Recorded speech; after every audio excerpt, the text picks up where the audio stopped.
Aleluia. Hebreus, capítulo 11. Livro,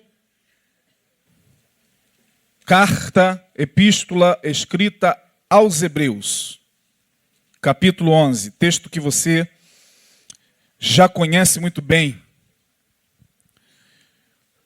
Texto que fala sobre um elemento fundamental, se não o principal elemento da religião.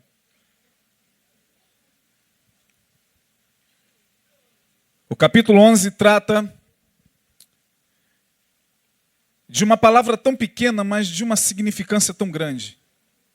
2 letrinhas apenas, uma sílaba, uma palavra monossilábica, mas que tem uma repercussão no mundo muito grande. Fé. Repita comigo, fé. Mais forte, fé. Fé. Fé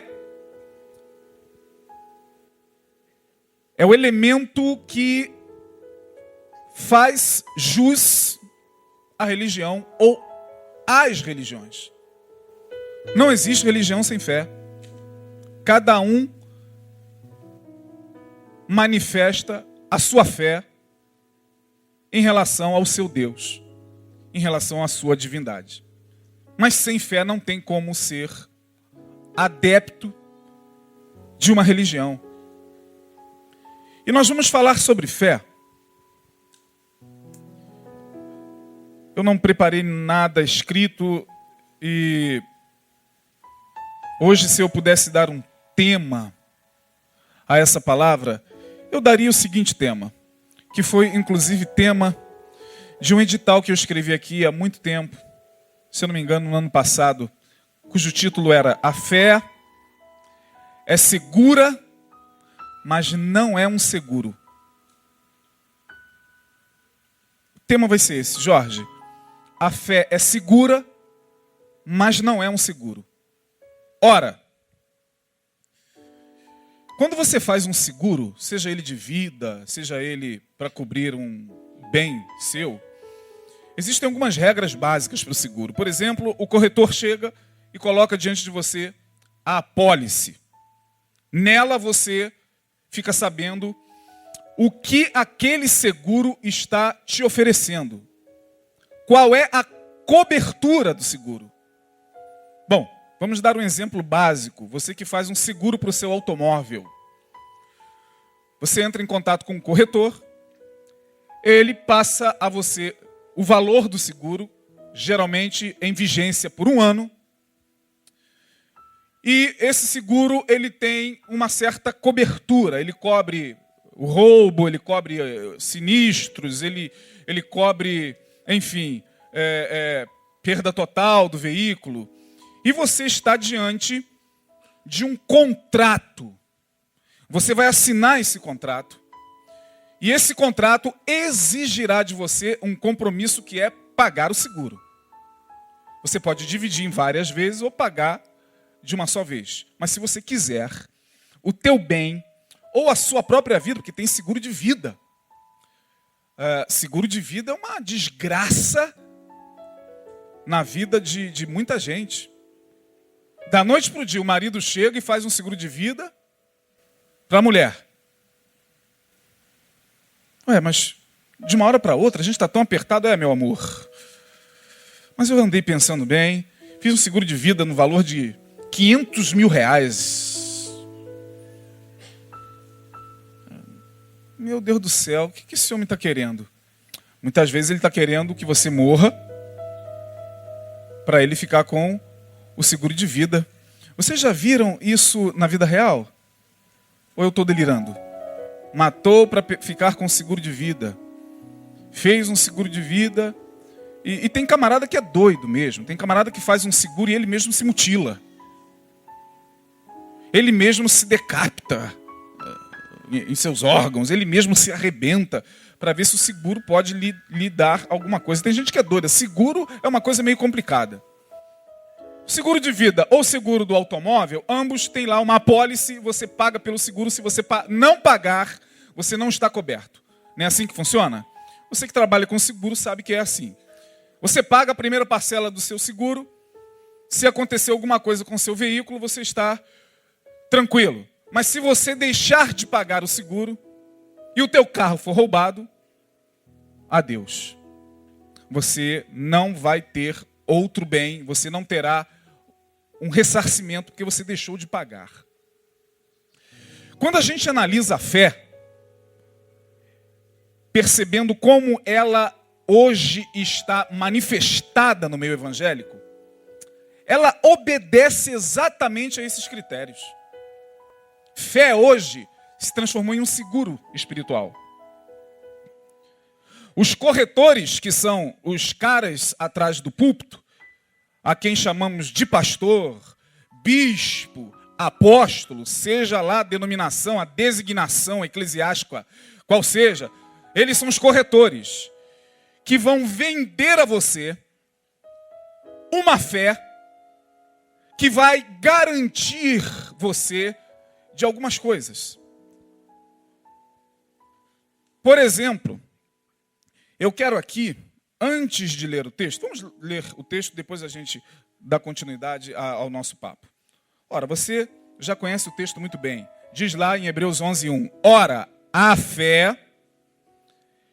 Vamos lá todos?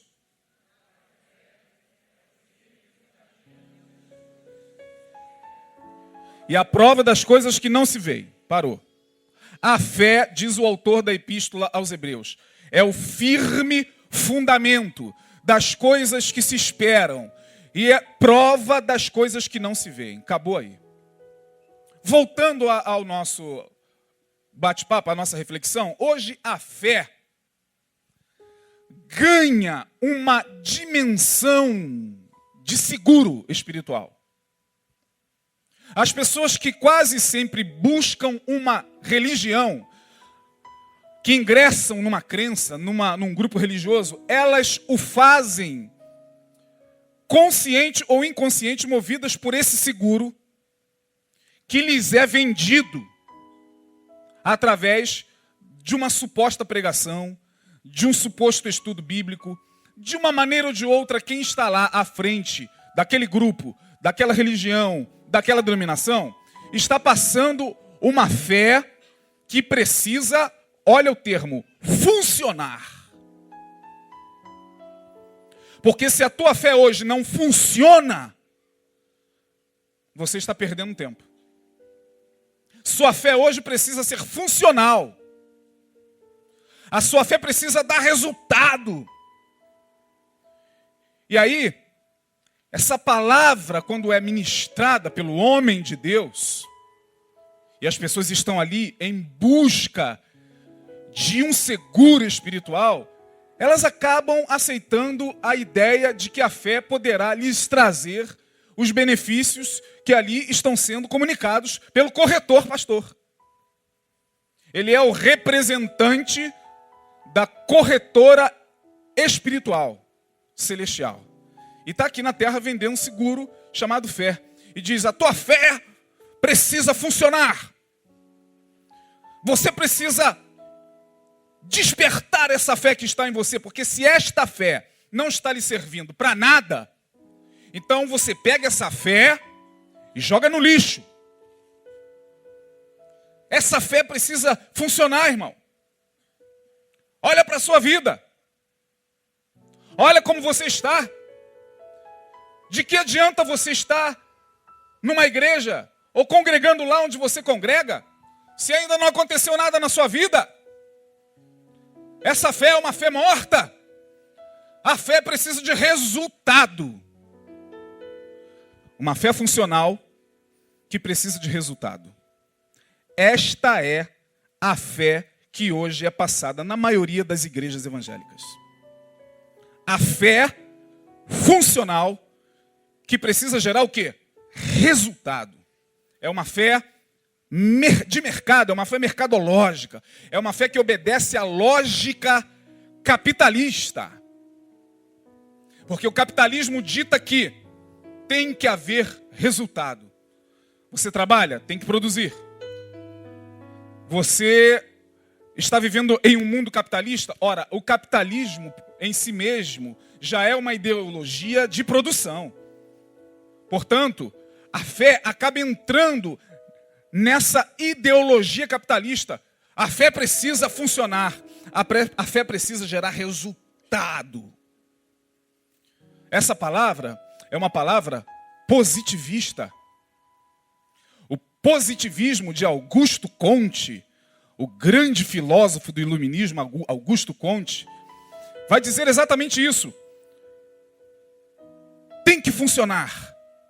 Só que Augusto Comte, quando criou a ideologia do positivismo, ele centra isso no homem.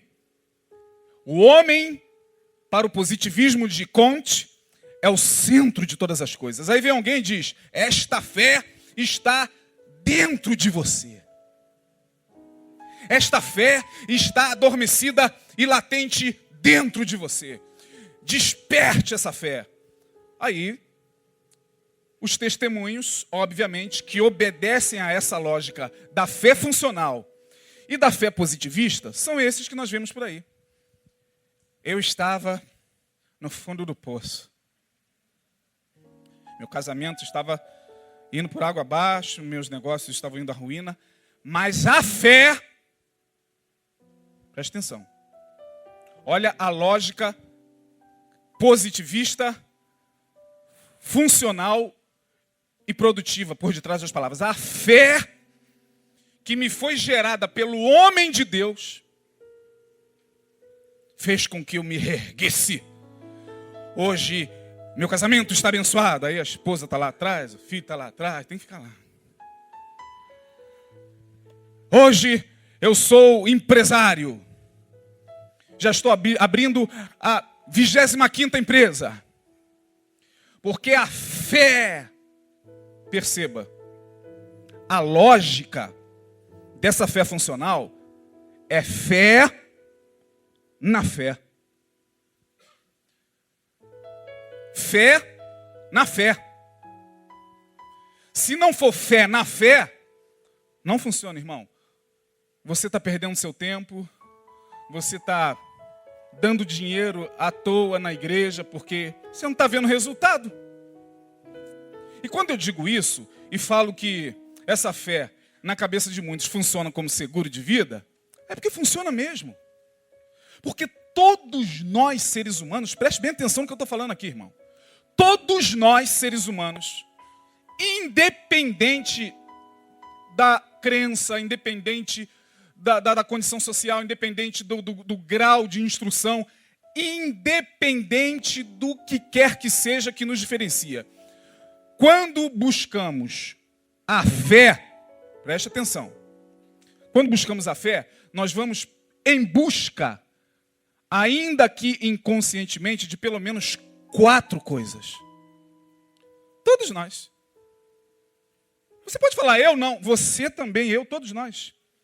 Quando abraçamos uma religião, quando ingressamos em um ambiente religioso, quando nos tornamos parte integrante de uma religião, de uma seita, de uma igreja, de um centro de umbanda, ou de uma igreja católica, ou do Islã, seja lá do que seja a religião, a gente vai em busca de pelo menos 4 coisas. A primeira, proteção contra os inimigos. Proteção contra os inimigos. A gente vai em busca de proteção contra aqueles que se levantam contra nós. Contra aqueles que querem ver o nosso mal. A gente vai em busca de proteção contra aqueles que nos invejam. Quantos são invejados aqui? Levante a mão. E corajosos. Como se fosse só vocês, né? Todo mundo é invejado e todo mundo inveja. Aí você, porque está sendo vítima da inveja, vítima do olho grande, vítima de alguém que quer puxar o teu tapete, lá na empresa, lá no teu ambiente familiar, lá na igreja, lá onde quer que seja, a fé, segundo a lógica capitalista, positivista, funcional e produtiva, a fé vai ser passada a você como, primeiro, garantia contra os inimigos. Meus inimigos cairão por terra. Que agora eu estou protegido. Agora eu sou crente. Agora eu sou macumbeiro. Agora meu santo é forte. É interessante. Como eu sou uma pessoa que pesquisa muito e geralmente minhas pregações são muito exemplificadas com questões pedagogicamente falando, seculares, né? Não estou aqui para escandalizar ninguém. Eu uso como meio secular de pedagogia.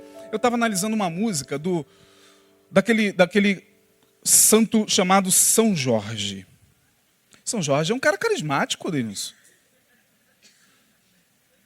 Tem carisma pra caramba.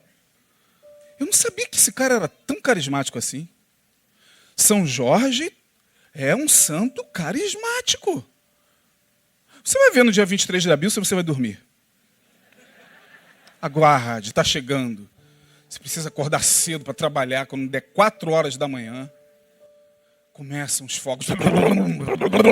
Pode acordar, ficar vendo televisão, porque você não dorme mais. E é muito mais fogos do que o Ano Novo. Muito mais. Vai de 4 até o dia todo. E São Jorge é um santo carismático, padroeiro da polícia militar, do corpo de bombeiros. O cara tem carisma. Eu estava vendo uma música sobre ele, de autoria, me parece, de Caetano Veloso. Alguns outros cantores cantam essa música. É uma música antiga, mas eu ouvia essa música, puxei na internet a letra e cliquei lá o Caetano cantando, eu acredito que seja dele, se bem que outros cantores já cantaram essa música, e fiquei olhando a letra. A letra é: Jorge sentou praça na cavalaria. Eu estou vestido com as armas, e as armas de Jorge, com as roupas, para que meus inimigos tenham pés. Não dá tom aí não, irmão, pelo amor de Deus. Senão do outro lado, lá já devem estar me crucificando do outro lado da internet. Para que meus inimigos tenham pés, olha a lógica, e não me alcancem. Para que meus inimigos tenham olhos e não me vejam. Para que armas que se levantem contra mim sejam quebradas. Para que meus inimigos, é sempre proteção contra o inimigo, contra aquele que quer derrubar, contra aquele que quer destruir. Eu falei, poxa, mas será que a gente, agora referindo-se a nós evangélicos, temos alguma coisa também semelhante? Temos. E a gente canta, que é uma maravilha. Jeová é teu cavaleiro, que cavalga para vencer. Se quiser agora, pode ficar à vontade. Todos os teus. Vai acontecer o quê? Ó, que coisa boa. A gente se enche de emoção. Proteção contra os inimigos, contra os que se levantam, contra os que querem nos derrubar. Quem é que não quer ser protegido contra o inimigo, irmão? Todos nós. Todos nós buscamos proteção contra aquela pessoa que quer nos derrubar, que nos inveja, que inveja o que a gente tem, que inveja a nossa família, os nossos bens, que inveja tudo nosso, nosso cabelo, a nossa casa, o nosso carro, a nossa amizade, a nossa alegria, o nosso sorriso. Tem gente invejosa mesmo. A inveja é essa desgraça disseminada no coração de muita gente por aí. Aqui hoje não tem invejoso, só tem invejados. Por isso que eu estou ministrando vocês. Os invejosos não vieram.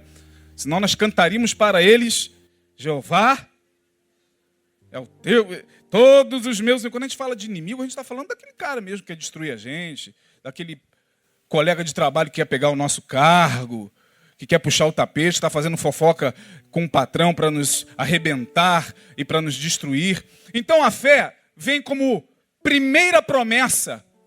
Essa fé hoje positivista. Ela vem como primeira promessa de seguro, proteção contra os inimigos. Segundo, proteção contra a doença.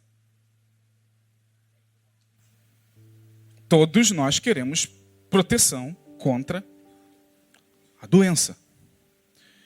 Quem é, em seu são juízo, que deseja ficar doente? Ai, meu Deus, como eu queria ficar doente hoje, Jesus. Ai, não aguento mais ficar são. Meu Deus. E o pior é que tem gente que parece que gosta da doença, chamados hipocondríaco. Conhece algum hipocondríaco? O cara não tem nada e fica... Como é que você está? Tô mal, pra caramba, cheio de remédio no bolso. Gente, é horrível viver com pessoas assim. Eu já tive um chefe assim. O cara era hipocondríaco, ninguém suportava o cara era um pavor de doença e aquela coisa toda. Mas todos nós queremos proteção contra os inimigos. Todos nós.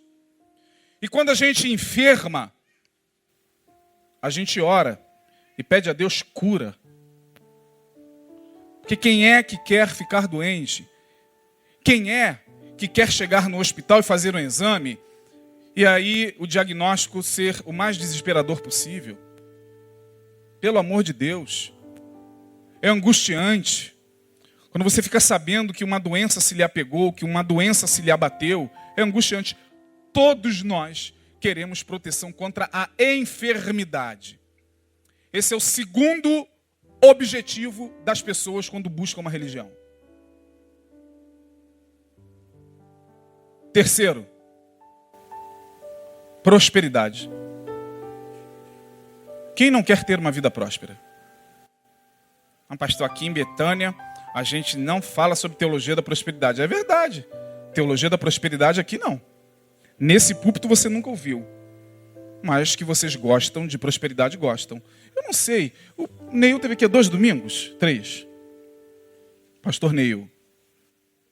Há 2 domingos. Eu não sei quantos de vocês estavam aqui quando o Neil veio aqui pregar há 2 domingos atrás. Quantos estavam? Pois é, eu não sei se vocês vão se lembrar que o Neil começou a falar sobre essa questão da teologia da prosperidade, do evangelho de mercado e tal. Fez algumas colocações em cima dessa notoriedade que foi a fortuna de alguns pastores, que não foi surpresa para ninguém. E em dado momento, eu não sei se vocês vão se lembrar, eu estava ali sentado, ele falou assim: não que nós sejamos contra a prosperidade, tomara que Deus enriqueça você 10 vezes mais. Quantos recebem? Todo mundo, amém! Quantos se lembram disso? Ah, pouca gente. Quantos se lembram? Ah, que bom. Aí eu fiquei assim, é verdade. Todo mundo gosta de prosperidade. Todo mundo quer ter uma vida confortável, irmão. Todo mundo quer ter uma vida folgada financeiramente.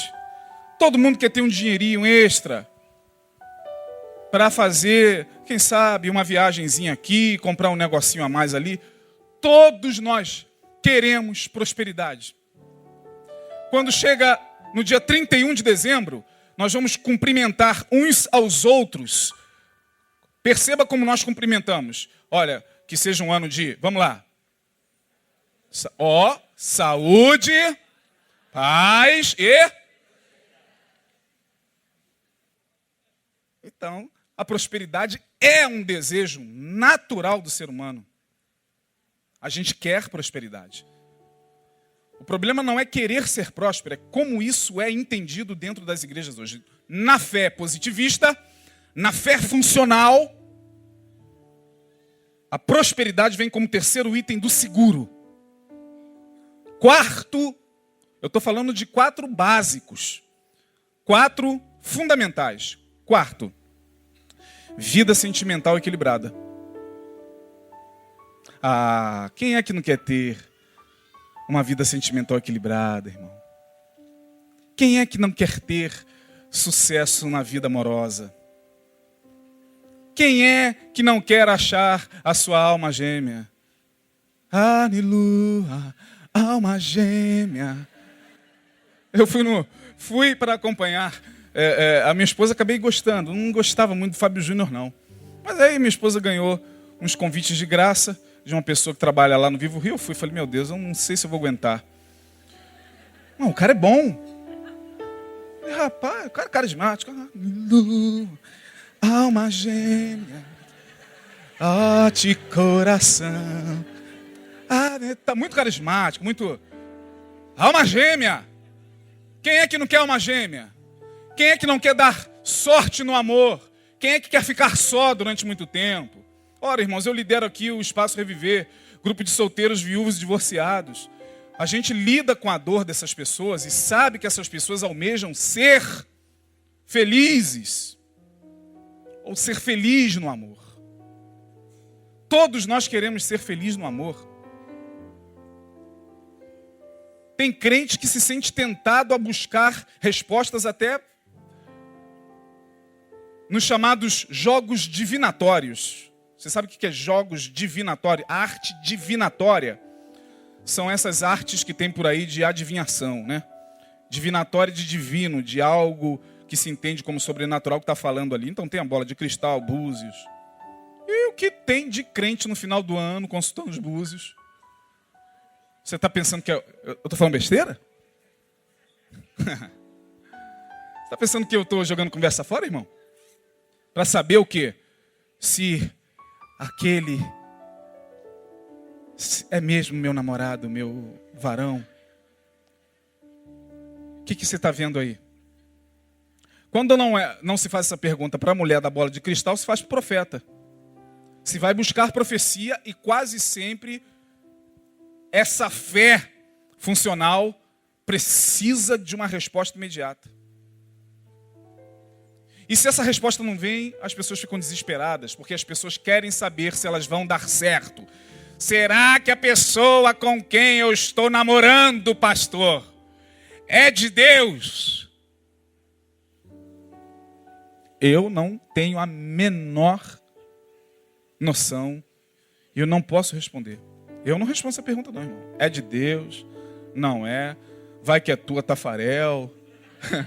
Sai daí, porque existem, claro, alguns sinais muito evidentes, né? Pelo amor de Deus. A pessoa está namorando com um psicopata que matou 10 e esquartejou 13. E agora a pessoa vai lá e começa a namorá-lo. Pastor, será que esse namoro é de Deus? Pode ser. Deus é poderoso para mudar personalidade. Agora é um risco que se corre. Muito grande. Né? É muito complicado. Essa vida sentimental é muito complicada. E nós estamos aqui querendo também equilíbrio na vida sentimental. Quem é que quer sofrer uma separação? Meu Deus do céu, você que já se separou, você que está se separando, você cujo namorado foi embora, cuja mulher traiu, cujo homem chifrou, cujo noivado se rompeu, cujo namoro acabou, você sofre pra caramba.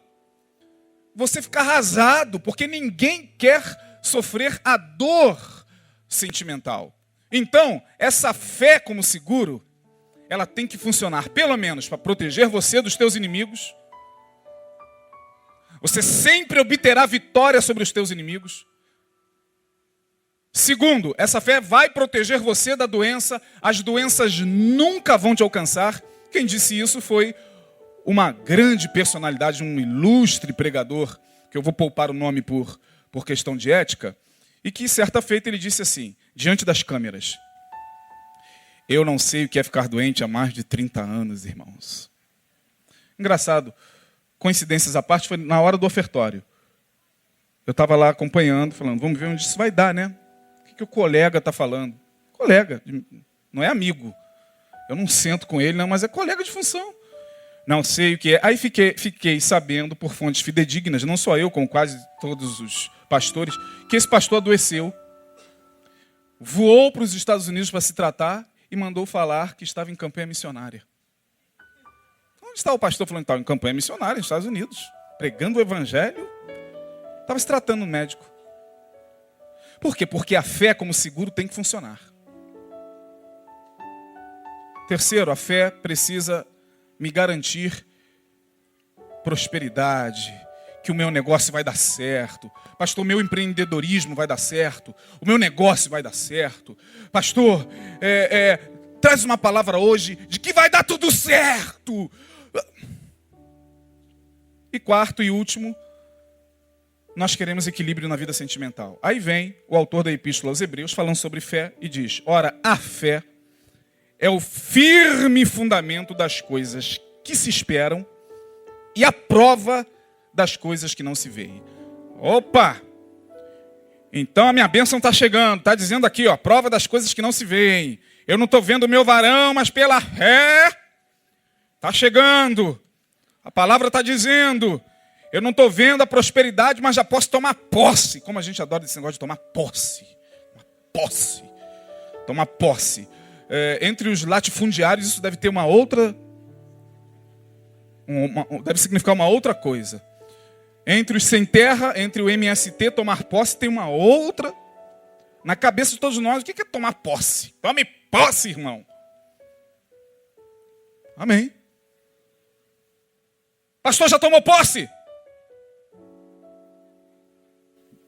Depende do que você está falando.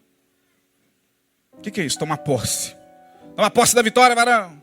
Tomar posse. Jorginho, nosso irmão em Cristo amado, assumiu o time mais honrado desse país, que passa por um momento difícil, mas pela fé. Toma posse, Denilson. Se o pastor nenhum está aí, o vascaíno que fica aqui. A gente agora é que... Mengo! Aí, óbvio, se nenhum estiver ouvindo agora, ele vai dar gargalhada, Aí, opa, gostei do... Maestro, qual é a música com 4 notas?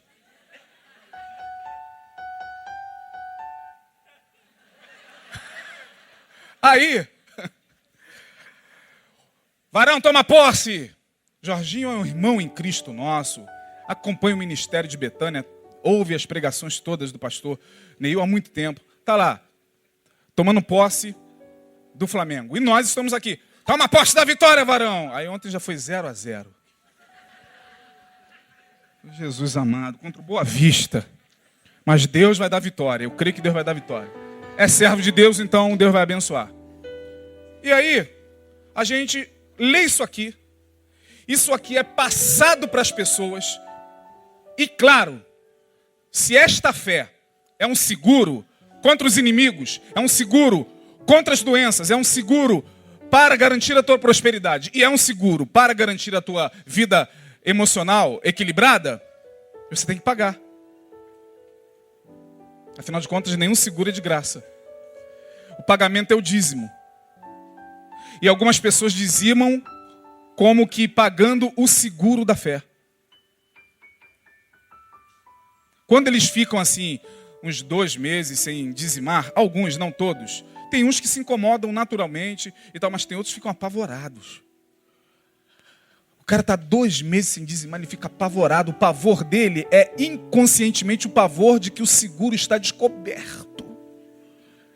Deus, eu tenho que colocar em ordem esses 2 meses e tal. E o cara fica desesperado e para ali o administrador na porta e começa a falar com o administrador. Olha, eu estou devendo 2, 3 meses, mas eu vou acertar. Amém, irmão, isso aí é uma coisa sua, pessoal.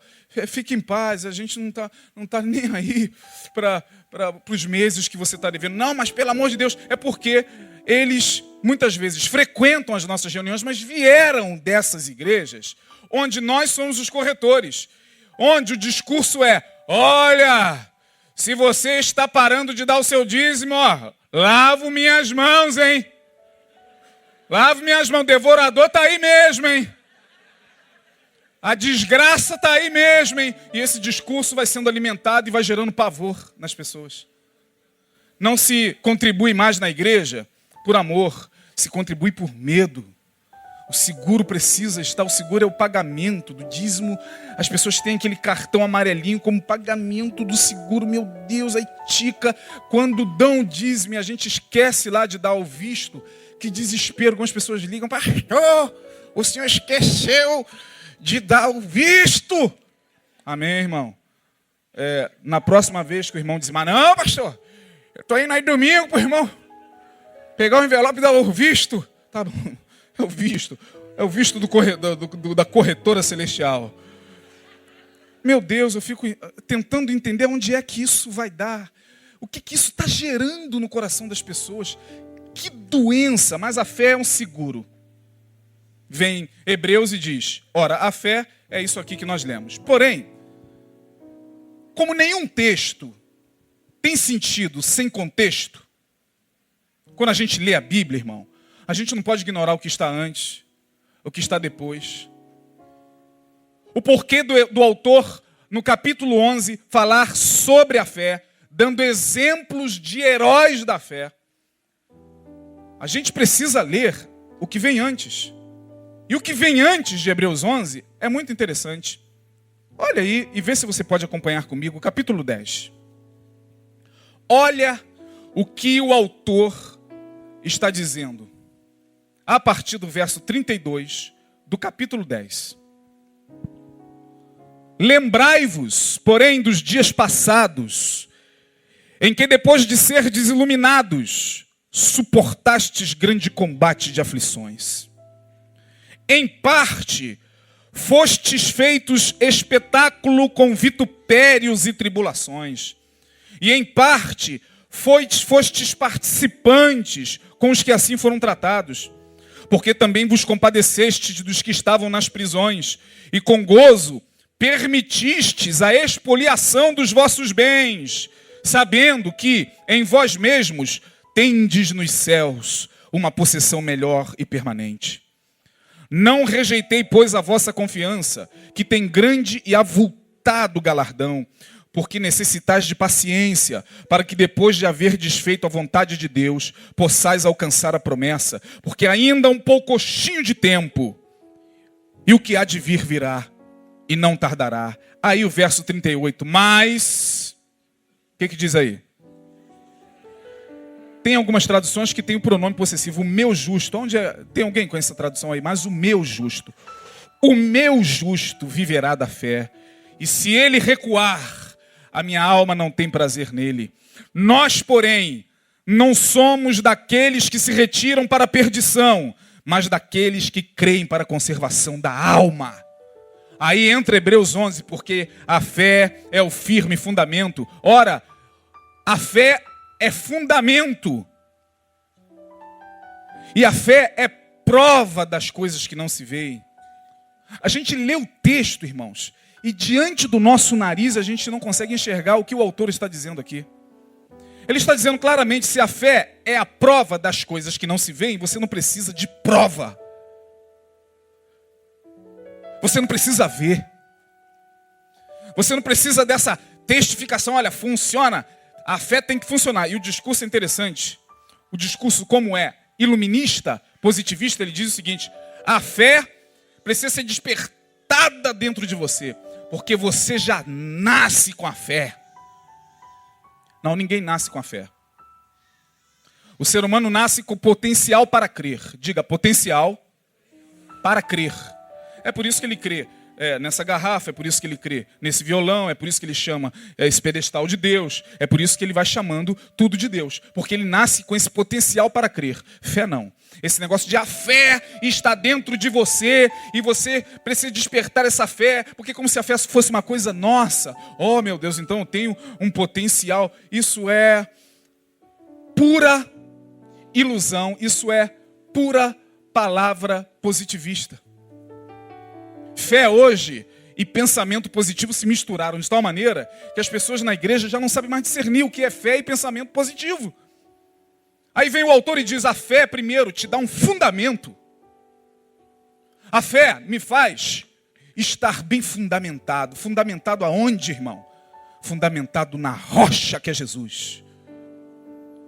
E Jesus vai confirmar isso em Mateus capítulo 7. Olha, quem ouve estas minhas palavras e as pratica, eu o assemelhá-lo-ei ao homem prudente que edificou a sua casa sobre a rocha.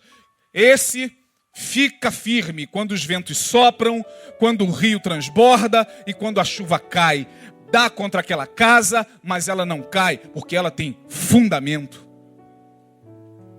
Outro sim, a fé é a prova das coisas que não se veem. Eu não preciso ver para crer. Bem-aventurado os que não viram e creram, disse o mestre.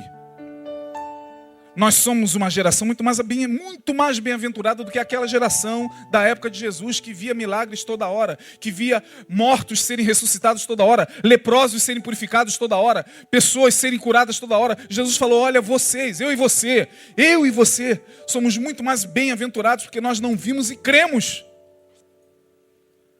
A fé é a prova das coisas que não se veem. Me dê uma prova da sua fé. Eu não preciso provar nada, irmão. Eu creio.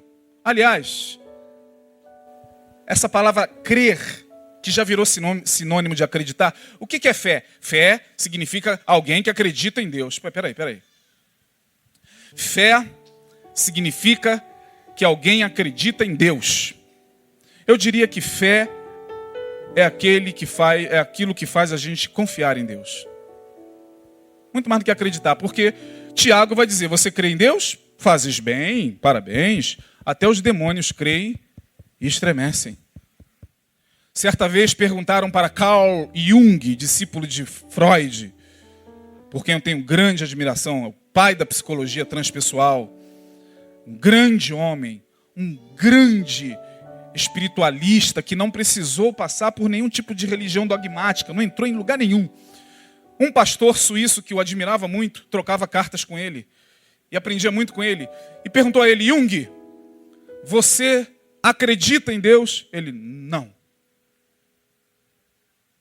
acredito. Eu sei. Ele permeia a minha psique. Ele está em mim. Não preciso mais crer. Eu não preciso mais acreditar, porque a própria palavra acreditar, você tem que acreditar em Deus. Acreditar. É uma palavra que hoje virou sinônimo de uma crença quase que obsessiva, neurótica. Tem que acreditar. Sabe por quê? Porque a própria palavra enseja não crer.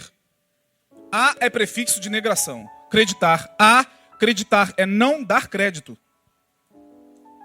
A, negação. Crédito. Acreditar. Acreditar, a gente tem essa necessidade de acreditar. Eu preciso acreditar. Não, Deus não quer que hoje ninguém aqui acredite nele. Deus quer somente que você confie nele. Para com esse nervosismo de querer provar na sua faculdade, de querer provar no seu trabalho, de querer provar para as pessoas que Deus existe. E aí chega um ateu e você quer pegar essa garrafa e quebrar na cabeça dele quando ele diz, eu não creio em Deus, eu não creio em nada do que você crê lá naquela jossa daquela igreja, eu não creio em nada. A gente fica com raiva, eu vou matar esse desgraçado. A vontade é matar, o cara quer matar, o crente quer matar. Como é que pode? Dizer que não acredita em Deus, como é que pode? Aquele nervosismo. Irmão, eu não acredito. Beleza, cara. Eu também não. Você não acredita? Eu não, eu confio. Eu simplesmente confio nele. Porque ultrapassar essa linha do acreditar é algo muito melhor. Te dá paz. Você já não precisa mais ver, porque a fé é a prova das coisas que não se veem. Aonde está o milagre? Não faço a menor ideia. O que está acontecendo nessa reunião hoje que a fé não está funcionando? Bom, se a fé para você é um seguro, você está no lugar errado, ouvindo uma palavra completamente desconstrutiva, antagônica a tudo que você busca. Mas se você hoje veio aqui para querer a fé, que primeiro, no capítulo 10, diz aqui, olha, vocês devem se lembrar, no verso 32, que vocês suportaram um grande combate de aflições. Vocês passaram por aflições, é o que o autor está falando aqui. Vocês, no verso 33, foram feitos espetáculos com vitupérios e tribulações. No verso 34 ele diz, vocês perderam seus bens. Fostes espoliados dos vossos bens, perderam grana, perderam tudo por amor ao evangelho. Vocês simplesmente passaram pelo mais vil dos vales. E ainda assim, vocês, lá no verso de número 36, necessitam de paciência, porque na paciência, disse Jesus, está a vossa salvação. Olha, perdi os meus bens. Quem me amava, agora me disse que não me ama mais. Vamos chorar. Vou chorar. Me desculpe, mas eu vou chorar. Tem que chorar. O marido diz, eu não te amo mais. Estou indo embora. Tem que chorar. Vou chorar. Me desculpe, tem que chorar mesmo, irmão. Vai ficar rindo, nem dando festa e comprando salgadinho. Meu marido foi embora ontem. A não ser que seja uma praga na tua vida. A não ser que você já estava orando ao Senhor. Mas se você o ama, se você o amava, isso vai doer. E Paulo Eu não sei se é Paulo que escreveu os Hebreus, já estou falando de Paulo aqui, porque a construção semântica do livro de Hebreus é toda a linguagem dele. Ele vai dizer o seguinte: olha, vocês foram espoliados dos vossos bens, vocês serviram de vitupério, vocês passaram por tribulações, vocês passaram por aflições. Olha, irmão, vou dizer uma coisa para você. Pastor, meus inimigos não vão triunfar sobre mim. Ah, de vez em quando triunfa. Pode ter certeza. De vez em quando o teu inimigo vai conseguir o objetivo dele em cima de você. Vai te dar uma rasteira. Se já não deu. Se já não tem gente aqui que tomou uma rasteira do inimigo. Se já não tem gente aqui me ouvindo e que já sofreu na mão do seu algoz. O inimigo está aplaudindo, obteve vitória. Quem disse que a gente vai triunfar sempre contra os inimigos? Quem eram os inimigos de Jesus? O sinédrio, os fariseus, os religiosos, triunfaram sobre Jesus? Claro que sim. Jesus morreu na cruz. Eles mataram Jesus. Quem eram os inimigos dos apóstolos? Os imperadores. Paulo, na época do imperador Nero. Nero era o seu inimigo. Nero ganhou a batalha, ganhou, cortou a cabeça de Paulo. Quem eram os inimigos dos grandes heróis da fé? Quem era o inimigo de Elias? Quem era o inimigo de Eliseu? Quem foram os inimigos dos profetas? Jeremias foi jogado no poço. Outros foram perseguidos. Outros foram humilhados. É o que o texto está dizendo. Vocês suportaram prisões. O inimigo lançou vocês nas prisões. Daniel foi lançado, não sei quem foi que pregou sobre Daniel dia desses. Foi lançado na fornalha. Em algum momento o inimigo triunfa. Mas ele não triunfa totalmente. Porque quem tem a fé sabe que aquele triunfo é temporário. Em algum momento, basta eu ter paciência, a minha sorte vai mudar. O filho de Davi triunfou sobre ele, expulsou-o do reino, e Davi andou como um mendigo. Ele e alguns homens, para não fazer mal ao filho. Mas aí sai um camarada chamado Simei e vê a desgraça do rei. Esse camarada que era da tribo de Benjamim, portanto da tribo de Saul, tinha raiva de Davi, porque achava que Davi tinha tomado o lugar de Saul no reino. Começa: vai, desgraçado, tá na miséria, bem feito, ela faliu, bem feito. De vez em quando a gente ouve isso, irmão. Se não claramente, a gente ouve com o olhar. Como tem gente que gosta de nos ver na pior. Aí Davi falou assim: não tem problema. Aí tinha um cara atrás e falou assim: eu vou cortar a cabeça desse cão, vou trazer aqui para a gente comer as orelhas dele frita, porque a gente já está com fome. Vem um cara desse, amaldiçoou o Senhor. Davi falou: não, deixa ele me amaldiçoar. Deixa, porque Deus vai transformar essa maldição em bênção. É o momento que eu preciso passar. Deixa o inimigo se alegrar por um instante. Porque lá no final, e é melhor o fim das coisas do que o começo.